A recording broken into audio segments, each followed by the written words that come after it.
Well, you guys get the award for showing up. Welcome to the State Department. I can see I'm like the third or fourth act in town today. That's okay. Anyway, just very quickly at the top, lots of other stuff going on around town. Today, as you saw, Secretary Kerry was in Berlin where he met with Israeli Prime Minister Benjamin Netanyahu. As you may have seen earlier, the two had a constructive, lengthy meeting. They discussed the security situation in Israel and the West Bank and the region, as well as the situation at Jerusalem's Temple Mount Haram al-Sharif. A number of constructive proposals were suggested, including steps Israel could take to reaffirm yet again the continued commitment to maintaining the status quo at Temple Mount Haram al-Sharif. Both Secretary Kerry and Prime Minister Netanyahu agreed on the need to stop incitement, reduce tensions, and restore calm. And the Secretary will be meeting on Saturday with Jordanian King Abdullah and Palestinian Authority President Mahmoud Abbas, and will convey and further explore some of these ideas. Also earlier today in Berlin, the Secretary met separately with German Foreign Minister Steinmeier, as well as EU High Representative Mogherini, where they discussed regional and global issues, including the Middle East, as well as Europe's refugee and migration crisis, and, of course, Syria and Iran. Secretary just arrived in Vienna, where he'll hold meetings tomorrow with Turkish, Russian, and Saudi counterparts to discuss a range of global issues, again, including the ongoing crisis in Syria. There will also be a meeting with representatives of the Quartet tomorrow, including, obviously, the Secretary, but also Russian Foreign Minister Lavrov, EU High Representative Mogherini, and the UN Special Coordinator for the Middle East Peace Process, Nikolai Mladenov. And that's all I have for you. So I will take your questions. If you have any, it can be done quickly. The crisis between Israel and the Palestinians, the Quartet? The Quartet is going to focus on, it's a good question. I think it's going to focus largely on the crisis in Israel and in Jerusalem and in Gaza, but also I can't imagine that they won't also discuss possibly Syria. Change subject, Georgia. Sure, Georgia. Right. I wonder if you have anything on the media environment and the expression of freedom of expression in Georgia, specifically the TV station Rostov 2. It has been under a lot of pressure from the government. A recent statement from the Prime Minister is saying that that TV station was used by the opposition national movement to radicalize the situation. Any comment on that? Sure, and we've talked about this a little bit before. Of course, we wouldn't comment on the legal merits of the case against Rustavi 2. We'll let the legal process play itself out. However, I would just say that the closure or potential closure of a major TV station would shrink the media space in Georgia significantly, and that's a cause for concern. We take seriously any actions that would give the appearance of compromising media pluralism. Generally speaking, given the pressure faced by Rostov 2, how do you view the Georgia's prospect for stability, reconciliation, and rule of law, including the freedom of expression? I mean, look, our ambassador to Georgia, who many of you probably remember him from his days at the podium, Ian Kelly, he's discussed this case with the president and prime minister, and we actually commend Prime Minister Margvelashvili's call for a calm debate regarding this issue. And we, the U.S. government, have frequently praised Georgia's open media environment. It's been recognized internationally as a model for the region. And we believe that one of a democratic government's priorities should be the protection of citizens' liberty, which depends on access to free and unfettered media. So, you know, in general, I mean, we're encouraged by Georgia's open environment for media and civil society. the government has also enacted many reforms, particularly those that increase checks and balances. And we're also encouraged by recent legislation regarding the independence and accountability for the prosecutor's office as well. But as I said, we're concerned about any steps that might lead to the closure of one of the primary media outlets and broadcast media outlets in Georgia. You say you're concerned. Have there been any communication from this building with the Georgia's prime minister or the government? Sure, I'm not aware of whether we've had from Washington direct conversations, but I can imagine we have, but certainly through our ambassador in Tbilisi. Please, sir. I just want to, if you have anything on the rescue operation happened in the Hawija in cooperation with the Kurdish security forces. Were there any American hostages rescued there?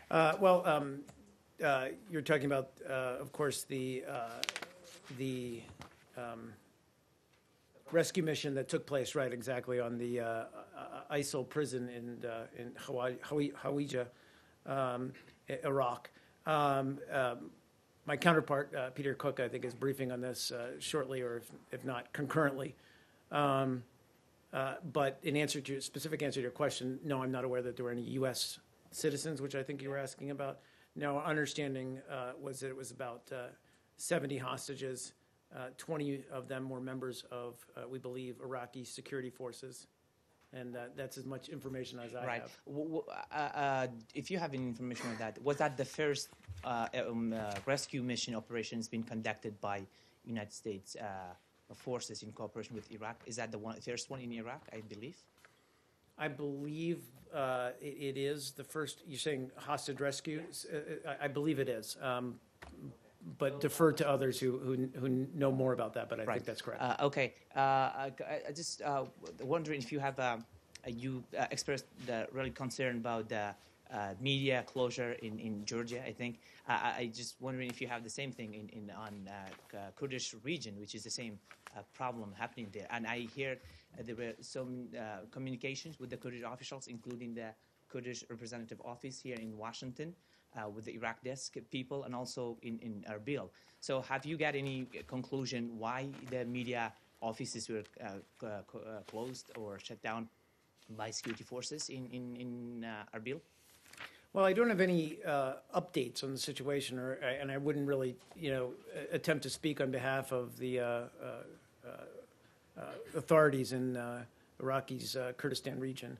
I would say the same general principles apply. Is that we certainly want to see a full, open, unfettered media exist in any country or in any region, including Kurdistan, and we would be concerned, I think, about any restriction in a given region's or country's media environment. So we're always big believers, if you will, in the importance of media access, and as I said, a variety of media outlets.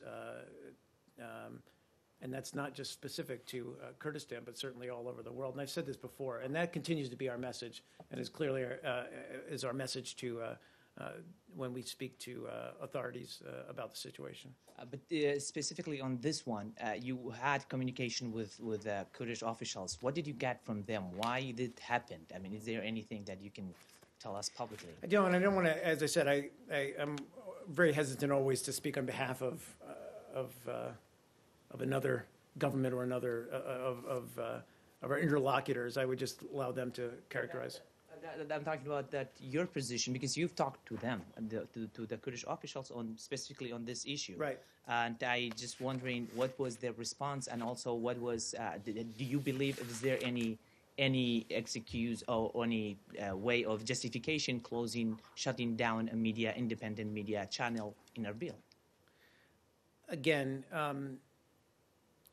without specifically talking about this case, there's very few occasions or instances that justify shutting down any media outlet, and we can talk about those. I mean, incitement, that kind of thing, certainly. But any professional media outlet that's simply carrying out its mission or its mandate we would be concerned about shutting that outlet down. But I don't have anything specifically to say about this case. All I can say is that we've made those concerns clear to Kurdish authorities. Last one on Yep. Kurdistan, it's a different topic. Sure. Yesterday, I think the day before yesterday, John Kirby, he was talking about the presidential crisis, and he said United States dealing with Mr. Barzani as a president because he's acting as like a president, and that made a lot of reactions and disappointed thousands of people that the United States is dealing with Barzani's presidential as a legitimate president, which is legally it is an issue between political parties, and they accused you of siding with one of the political party, which is President Barzani's party. So do you have any comment on that? Is that the United States position that recognizing somebody as a legitimate president without getting any legal basis? Well, a few things. First of all, we are, of course, and have said so, that we're concerned about ongoing tensions in the Iraqi Kurdistan region, which has led in some instances to some violent demonstrations. And we would call on all parties to continue to exercise restraint. Second point is we urge Kurdistan's regional political parties to work constructively to resolve their differences so that the KRG can focus on defeating ISIL. That's the true enemy and true threat that Kurdistan faces, and facilitating humanitarian assistance to refugees and internally displaced people. You know, your question about whether we consider Barzani as the president, you know, that's ultimately, that's for the Iraqi Kurdistan region to decide his status. But while those discussions are ongoing, I would just say that he is still fulfilling the role, and we are continuing to work with him in that role, in his capacity as president of the KRG.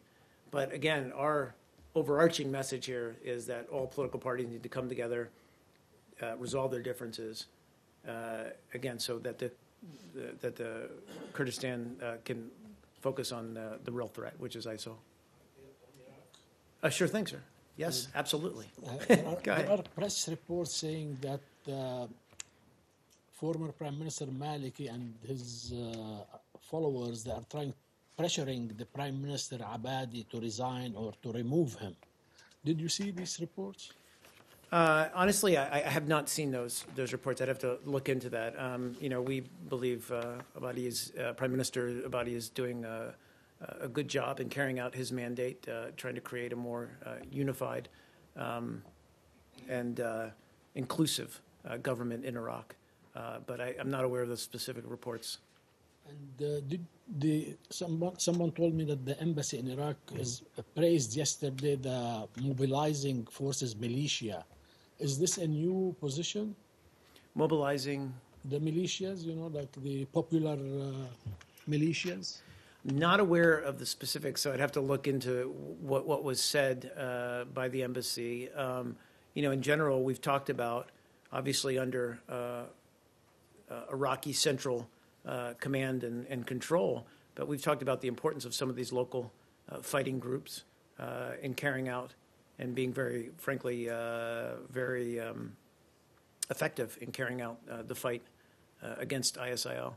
I'm not sure if it's in that framework that those comments were made. I'd have to look into it. Are you satisfied with Prime Minister Abadi's position on not dealing with the Russian campaign in Syria?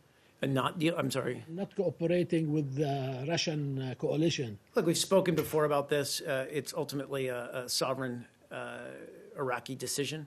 You know, I can only speak for our role, the U.S.'s role, and the coalition's role, and we feel like we've been able to play a very constructive and helpful role.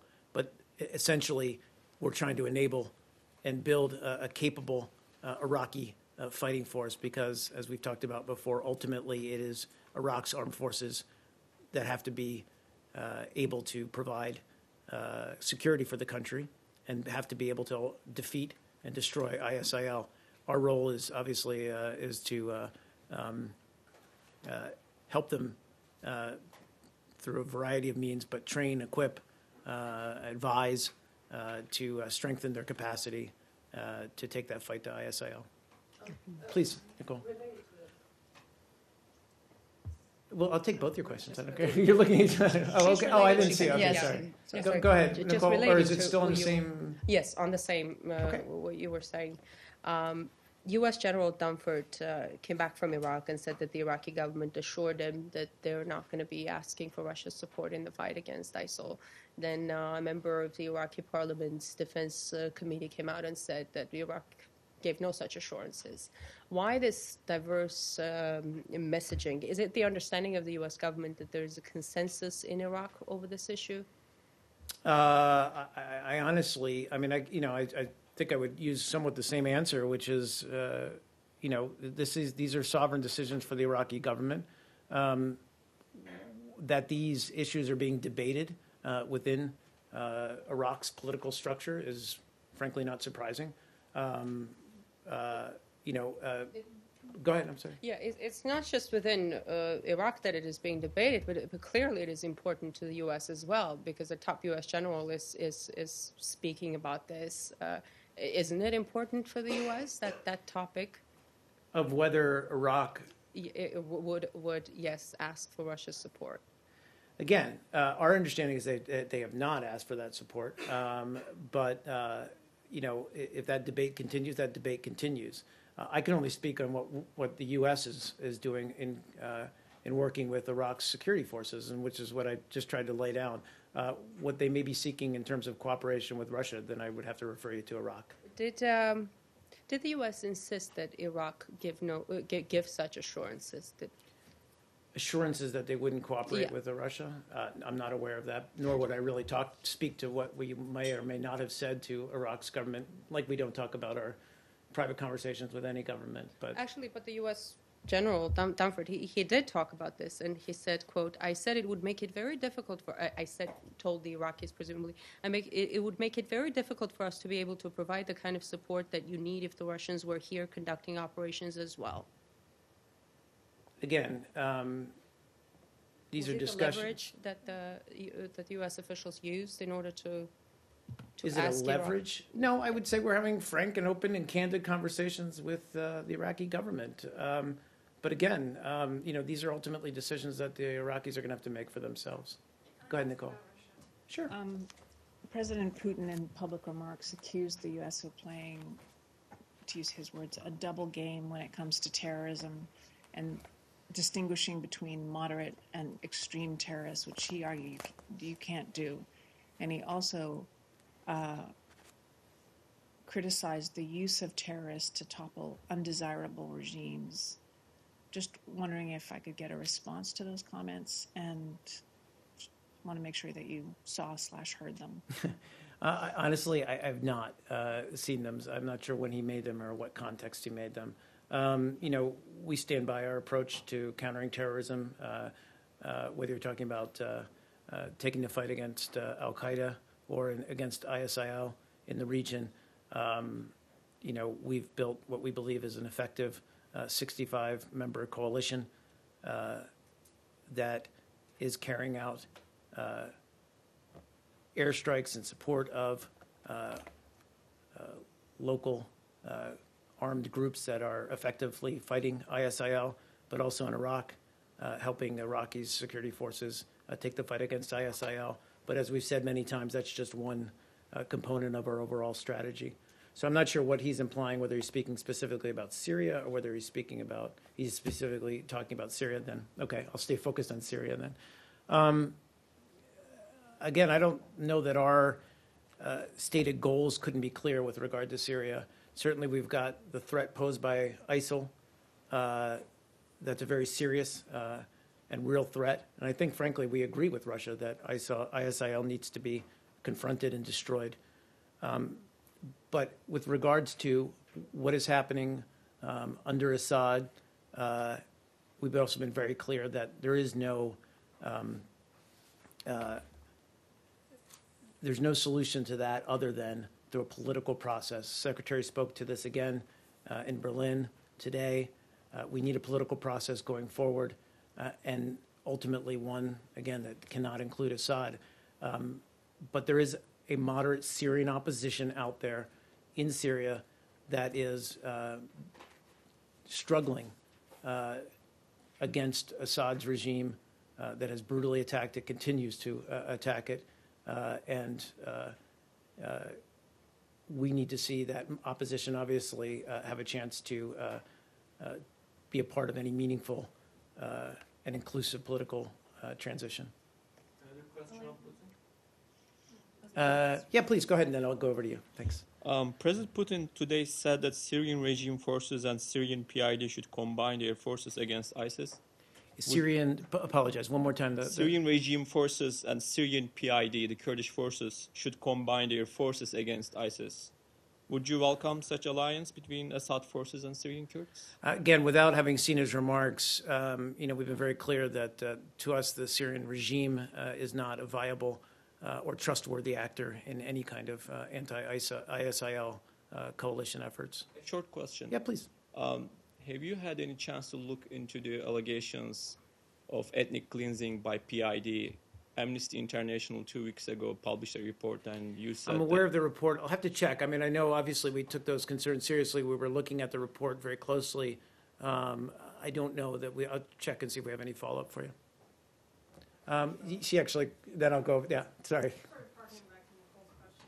There were also reports earlier that President Putin said that Syrian leadership should establish some sort of contact with opposition forces. I know yesterday John Kirby said that in Secretary Kerry's trip tomorrow, he's not going to meet with opposition, but sort of first, what is the U.S. reaction to Putin's statements? And then second, does this at all change the calculus of whether Kerry will be meeting with opposition leaders on the ground? Second question, I'll answer first. I'm not aware that it's changed the calculus at all in terms of the Secretary's schedule. Your first question, you're saying that, forgive me again, President Putin said that the Syrian regime needs to reach out to the opposition? Correct, yeah. Okay. Well, look, again, there is a process laid out via the Geneva communique that lays out the framework for a political transition. We want to see that take place. We want to see it, and the Secretary actually spoke to this a few weeks ago when he was at the UN General Assembly, is that, we can have a ceasefire in place tomorrow, a durable ceasefire in place in Syria, if the government, the Assad regime, stops its attacks on the Syrian people. And from that, we can begin to pull together a political process along the lines of the Geneva communique, where we've been, as you well know, pretty adamant about, is that ultimately that can't result with Assad still remaining in power. We just believe he's lost all credibility. But in terms of, ultimately, yes, the Syrian government and Syrian opposition are going to have to talk and figure out a plan moving forward. Please. Change topic, although somewhat related to Russia. I wonder, Mark, if you might have a comment on the situation in Montenegro, where Prime Minister Milo Djukanovic is facing rising protests. Opposition leaders there are calling for his ouster, and they actually have openly said that they're being backed by Serbia and Moscow. Does this department stand with the Prime Minister, who has become known in recent years for his vocal support of NATO and the desire to make Montenegro part of NATO? I believe NATO officials have actually said that they'll decide by the end of this year whether to accept Montenegro as a member. Look, I mean, it's not for us to necessarily back one side or the other. There's clearly some political debate going on in Montenegro. I would say that, broadly speaking, Montenegro holds its own future in its hands, and as a sovereign nation is free to decide whether it wants to seek NATO membership. NATO is a defensive alliance, and the countries of the Balkan region will remain free to determine their own associations. Talking about the political unrest, look, we obviously support freedom of expression and assembly including the right to peaceful protest. That's fundamental to any democracy. We've said that many times. And so we urge all sides involved in the protest to display restraint and respect for the rule of law. But again, returning to the premise of your question, we're going to continue to support Montenegro's efforts to advance along its Euro-Atlantic path, and that includes NATO membership. Are there concerns here about the peaceful nature of the protests? There are big protests called for this coming weekend. I think last weekend the opposition protesters actually roasted a pig in front of the Parliament building, and this weekend they say they'll overthrow the government unless the Prime Minister steps down. Doesn't this seem like a bit of a recipe for disaster? And could you also draw perhaps a parallel to what happened in Ukraine with people from this podium saying that the Russians fomented a movement against the Ukrainian government? Well, I want to be very cautious about drawing parallels. This is a momentous period for Montenegro. Clearly, there's much political debate and a lot of passion being played out currently in Montenegro. As you've mentioned, the protests last week and the upcoming protests this weekend. Again, I think our concern in any of these kinds of cases would be that these protests are carried out peacefully. We fully respect and in fact, encourage the right to protest, to speak your mind. That's an essential part of any democracy, whether it's the United States or Montenegro.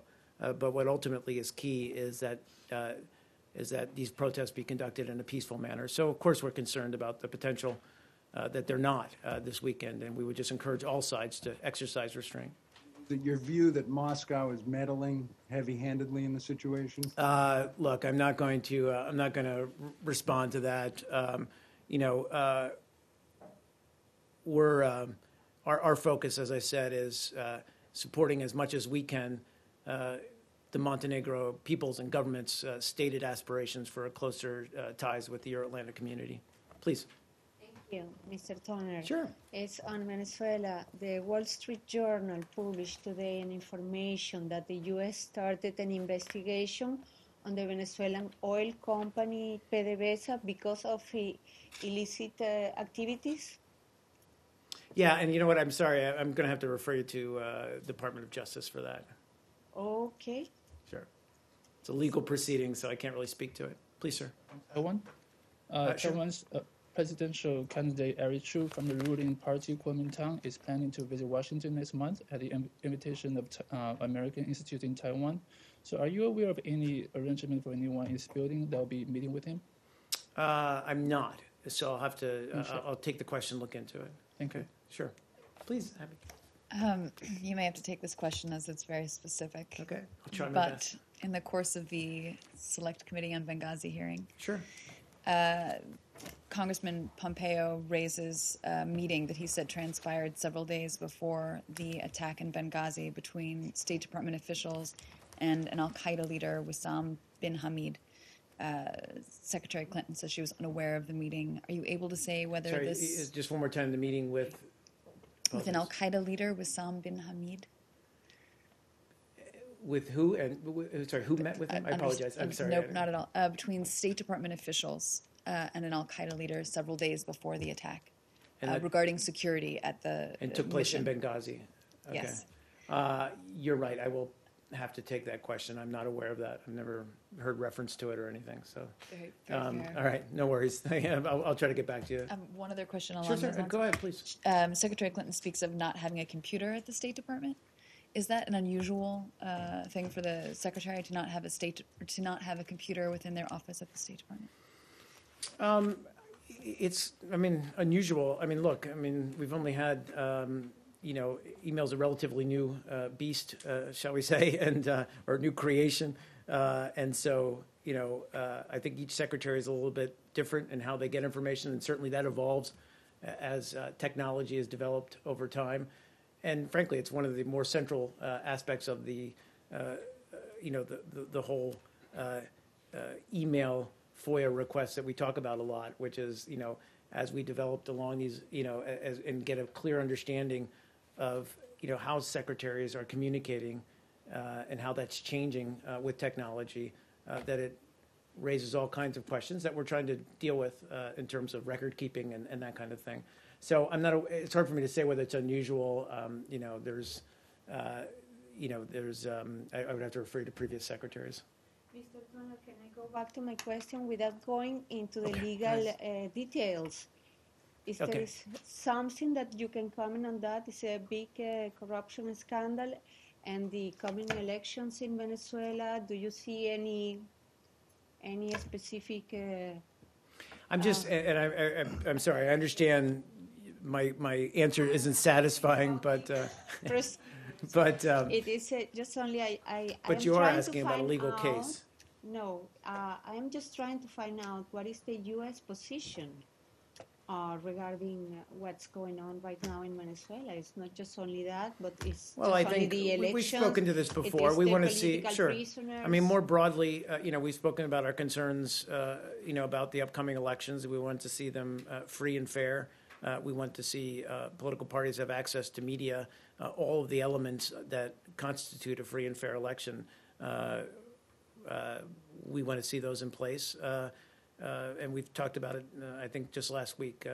We want to see the elections move forward. We believe that the Venezuelan people deserve free and fair elections and elections that are held on schedule.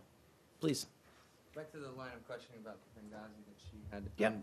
At the same time when Pompeo was asking about that meeting, he also was bringing up 600. He was saying that there were 600 requests over a period of time for additional security in Benghazi via email.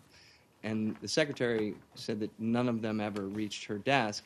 And then he kind of countered, but you got 150 emails from Sidney Blumenthal. So, I mean, the question is, are those requests supposed to get to her via email, or is that someone else is going to get those? Well, and it's a fair point. Again, without having personal knowledge, but we've talked about more broadly. I mean, if she's getting those emails from Blumenthal, that's on a computer on her desk, or that's on her phone, or what is going on there? Well, again, just okay. So it's getting back to your original question, though. And she said this before. Secretary Clinton has spoken to this before. We've spoken to this before. Secretaries of State get their information from a variety of sources, not just through email, and certainly not just through personal email. And so what you're asking about is security upgrades in email requests, or however those requests, which wouldn't necessarily come primarily simply through email. We have a diplomatic security bureau here, and they are charged with looking at those issues and ensuring that security, if necessary, is upgraded. And frankly, the Accountability Review Board has already looked in detail at all of these questions and provided their analysis. As the Secretary rightly said, we took the ARB's recommendations on board and have enacted or are in the process of enacting all of the recommendations. But I'm sorry, your last thing was about the... Well, yeah. It's about whether or not she had a computer on her desk, but I mean... I just simply don't know. I mean, I just can't speak to that. But the other question is that I think that in the hearing it came up that Ambassador Stevens didn't have her personal email. Is that your understanding? Again, I don't, it's hard for me to say whether he was emailing her directly. I mean, as we've heard other people say, that's not, it's not all that common to email back and forth with the Secretary of State. But there's that email exclusively, right? Right. But I'm not sure what, in terms of her personal email, that whether Ambassador Stevens had it or not. But what I can say is that she frequently spoke to him and was in fairly regular contact, given the importance of our mission in Libya and the situation in general in Libya at the time. Yes, please, sir. Mark, Kurdish Prime Minister Nishran Barzani is scheduled to visit Baghdad for the budget negotiation with Baghdad, which last year didn't work. This year they are trying to make it work. So what is the United States' position on that? And last year you were part of the negotiation between both parties, Erbil and Baghdad. to sign the deal to oil revenue sharing. So what is your position on that? Are you encouraging this kind of renewing the deal or working together more closely on the budget issue? Sure. I mean, if you're speaking specifically about oil revenues and oil exports and revenue sharing, our position is unchanged. We think that Baghdad and Erbil should work out a workable agreement on how oil exports and revenue sharing can be acceptable to all sides. We support continued dialogue towards resolution of this matter, and believe that cooperation on economic matters is something that benefits all Iraqis and should benefit all Iraqis and strengthens the country as a whole. You believe having them working together on economically in the budget, especially the 2016 budget which is coming, will have a positive impact if they make it the deal on the fight against ISIS? Sure, absolutely. I mean, I think, obviously equitable economic cooperation, I'll get it out of my mouth here, equitable economic cooperation, agreement on a budget strengthens the country as a whole, and therefore allows greater solidarity, as we said, to face what is the true threat to Iraq, which is ISIL. This year you haven't, sorry, the last That's one. okay. This year you haven't been directly involved in the talks. Is that any reason? I'm not aware of our involvement. I'll have to check on that. I just don't know. Thank you. As I understand it, Secretary Kerry will be meeting separately with King Abdullah and with Palestinian President Abbas. Can you go into any more detail or provide insight into the reason behind the decision to meet separately with the two leaders? Oh, sure. I mean, he is going to be. I'm just checking my. Yes, he is supposed to meet Saturday with King Abdullah, and then, as you said, I believe separately with Mahmoud Abbas, President of Palestine. Look, I think just as he met today, one-on-one with Prime Minister Netanyahu, this is really an opportunity for him to have kind of frank, not kind of, but to have frank and candid conversations with the various players, if you will, and to really try to come up with concrete ways that, as we've said, all sides involved in this can take affirmative steps to reduce tensions. So I think ultimately, what we're talking about is an opportunity for him to roll up his sleeves, if you will, and really talk about some of the issues at play. Is that it? One more, sure. Did you make your assessment on why President Putin invited Assad to Moscow?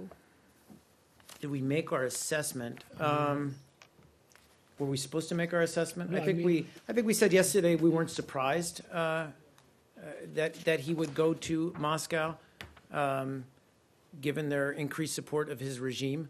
I